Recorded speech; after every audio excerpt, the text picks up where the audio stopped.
BREN ESPORTS now forced to finish their lineup. Last 2 picks. Farsa here, gonna go on to Rebo from the side lanes. And of course, it's all Trusty Lusty's Cho. Yeah, I think this is really smart for the side of BREN, putting in the Farsa into the composition, and then going for that offlane Cho, or arguably even the offlane Farsa as well. Even if Burmese Ghouls want to pick up the Wan here, it's like, but then you're up against someone you can't really bully, and then what's the point, right? Yeah, I definitely want to talk about this one because this Cho's intention is to get that Veil or even the Benedetta if he can get anywhere close to it. So there's a lot of all these layers when it comes down to team fights coming from the side of Burmese Ghouls. And to add on top of that layer, it's really Roger that will be giving them so much of that sustainability and damage in the late game. Okay, it's good against the backshot. It answered the backshot just because of the percentage damage that he has when in Wolf form. He can dive in for the Selena, he can dive in for the Farsa, and it really gives a lot of BREN Esports positioning problems throughout the entire game.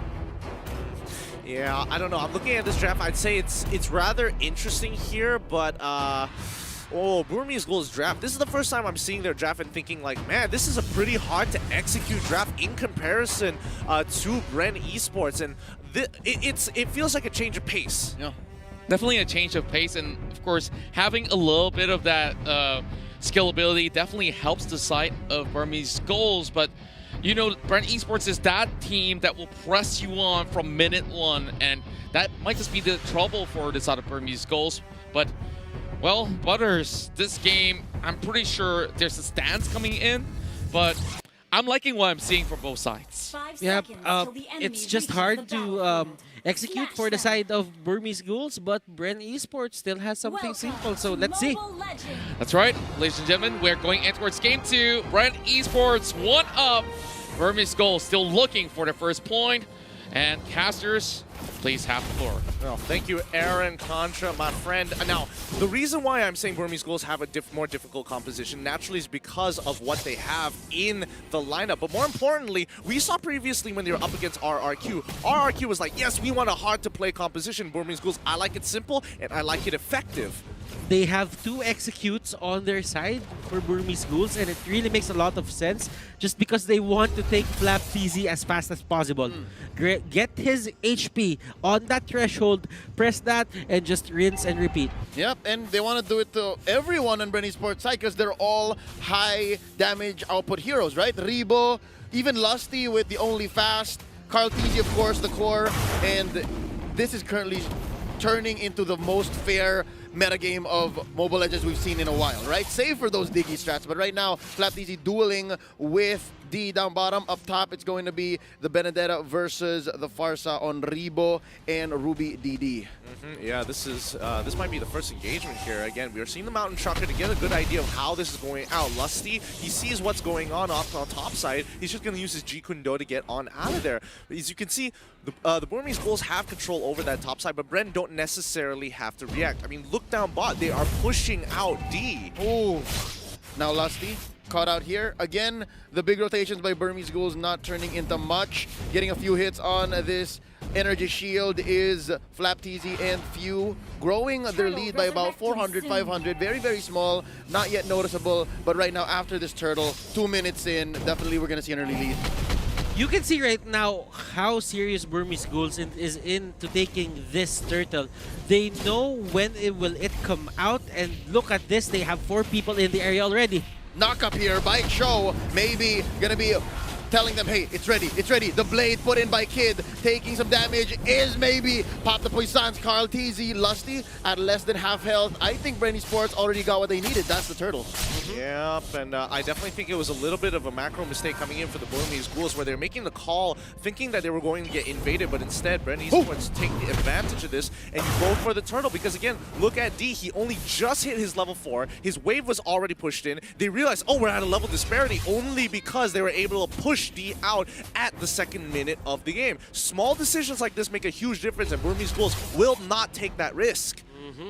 Now, Lusty is just staying in the brushes. He knows that he needs to find where maybe is gonna come from, but Carl TZ is just farming well, different from the start of game number 1.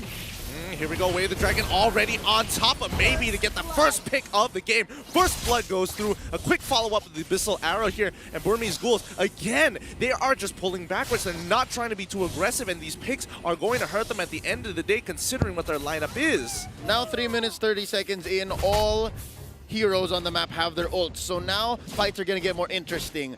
Engagements are going to be almost all in, and if not, somebody's going to be counting, hey, this guy spent his ult, we should go for a move now. Electo final blow here by Ruby DD. Gets caught in by Few in that bush. Oh, Ruby DD wants more. Level 6. Here comes the rest of them. Nice arrow to scout out the bush. That's going to be Carlteasy charging up this arrow. Gets a few hits in. Mountain Shocker from the back. Here comes Lusty. Way of the Dragon. That's going to be the Fatal Links by Maybe. And the fight is happening underneath the turret. That's going to be Ruby DD, the first casualty. That makes Kid the second. That's Rebo getting double. Maybe is next. D coming in with the Black Dragon form. And Carlteasy is in his face. That's going to be Flateasy coming in. No regeneration for you. 4 for none currently. And Ace is the lone survivor, dodging that arrow by just an inch. And right now, he has no choice but to go down. The wipeout delayed by BREN ESPORTS. Oh. They take it nonetheless. Oh. Burmese Ghouls, BREN Esports, they're playing each other's game. BREN Esports went to the territory of the side of Burmese Ghouls in terms of playstyle, and now they are serving the pain to the side of Burmese Ghouls. Now, Leo, I know you were, very iffy about specifically the Selena and how it's supposed to be executed here. Few legitimately won that entire fight, landing one of the most weaved through Abyssal Arrows to make sure it landed onto Ace. Full 3 seconds of lockdown, allowing Lusty to control the fight. But again, another one will occur. Same way with the Way of the Dragon, but I'm a believer. Ladies and gentlemen, Maybe gets knocked out. They trade out for Lusty, but it's worth it because it's a 3-4-1. Ace bites the dust. Now, back to what you were saying. This was yesterday, man. This was yesterday when the win rates were on an all-time low, and Ruby DD barely gets away with his life, spending his entire kit. I have this hunch that Ruby DD was looking at the map, just staying there, and he forgot that BREN Esports was still in the area. I mean, look at Carlteasy. He has literally 100% kill participation. 4 kills, 5 assists, making sure that that Mountain Shocker is getting maximum value. But check this out. The way that they initially started, Few is ensuring that every single time he doesn't necessarily need to be there. He just needs to stop the follow-up after the abilities occur. So, Fatal Links, whatever. Oh no, you're going to be throwing your Roger in? That's when I'm dropping the arrow. You also have to look at what Joe did, and Benedetta gets caught out. It's like he dashed into the arrow as well. Great conditioning here by BREN Esports. Oh, and they get another! Carlteasy takes down Ace, and Maybe is running for his life. That's a double for the Prodigy. I don't need the Lancelot. Y'all gave me the YSS, and now Kid flickers back. Oh my goodness, if you would see the fights, how they happen. Lusty and Few, they're just playing out of their mind. Lusty and Few, they're just playing out of their minds. D here getting controlled, arrow thrown out. D will escape, but there is a cut there by Lusty, and that is going to be another takedown. Paper the side of BREN Esports. Oh my goodness, Few is just, I'm not gonna lie, there's not a few games where there's not a, few games I would like to admit it, but this one, he's kind of smurfing. He really is kind of smurfing here. And Burmese Ghouls are playing so nervous around him. You know, Gideon, I get your point. I'm not a fan of the Selena 50-50 hit or miss as well, but for BREN Esports, if it works, it works. Numbers don't lie. If you're sitting at 13-1 at 7 minutes in, about 7K ahead, and you leave your opponents running like that, and you're drawing lines with the arrow, I couldn't ask for more if I was BREN Esports, but the Burmese Ghouls, they must be sweating it right now because I think after this last turtle is going to be Lord. What do they need to do? Do they need to take less fights? Do they need more defensive? Because they've already lost all their first-tier turrets. They need to start playing a lot more safer. They don't need to get caught out like this. The real big threat is going to be Lusty and Few, so as long as they have eyes on them, they don't necessarily need to do these aggressive plays. And Burmese Ghouls, once again, want to try and make this aggressive play happen.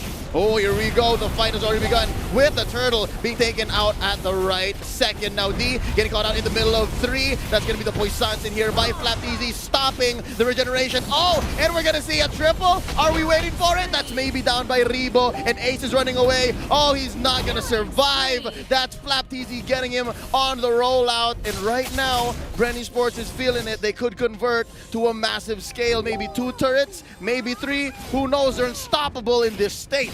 I'm starting to get more and more disappointed. This isn't the Burmese Ghouls that we know and love. This wasn't the same team that played yesterday. They are playing scared, and not only that, they're making terrible decisions. Right off the bat, they're not playing off of the power spike. They could have waited for the 22K mark. Instead, they give another 5K over to BREN Esports, a full turtle, and another turret. At this point, Burmese Ghouls are just putting more nails in their own coffin. This is not what I wanted for them. This isn't the team that we know and love.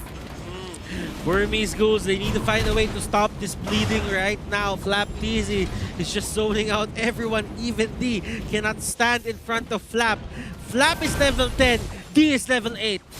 Huge gap here, huge gap. And the fact that Flapteasy knew that D was there went their way because he knew that it was the only thing left. And if anything, I'm sure he could have forced the Black Dragon form and wasted it for the next team fight. But right now, Ace! Oh, he thought he could get executed, but now it still counts as a kill for few. It was a very good attempt, but now Burmese Ghouls, this is a situation where every single fight you really can't do anything, and BREN has the perfect lineup to start pushing their leads with the Farsa and as well as the Selena. Those two are so snowball-oriented, it's ridiculous. Rebo can scale. Unfortunately, few may not scale as hard, but regardless, his utility is invaluable. Oh, wow. D retreats from the duel. He was going 1-1 against Flapteasy, and Rebo says, I gotcha, bro. Finishes it off with a feathered airstrike. It hit earlier just because he was flying. But still, that is going to be a Lord attempt going to the side here of BREN Esports. Oh my goodness. There's no contest here. There's no contest. Look at the wall of Flapteasy and Few. And it's not because Burmese Ghouls doesn't want to contest. It's because they can't. Oh, it hurts to see. It hurts to watch. 13K ahead, and all this because Burmese Ghouls are feeling nervous and made some really bad decisions, especially when they wanted to contest that turtle. They lost 10K off of that, and honestly, I think this pretty much seals the deal here unless BREN makes a mistake. But we've seen how BREN plays. This is how they do it there at the Philippines, watching their VODs. The moment they get that lead, they don't let go of it.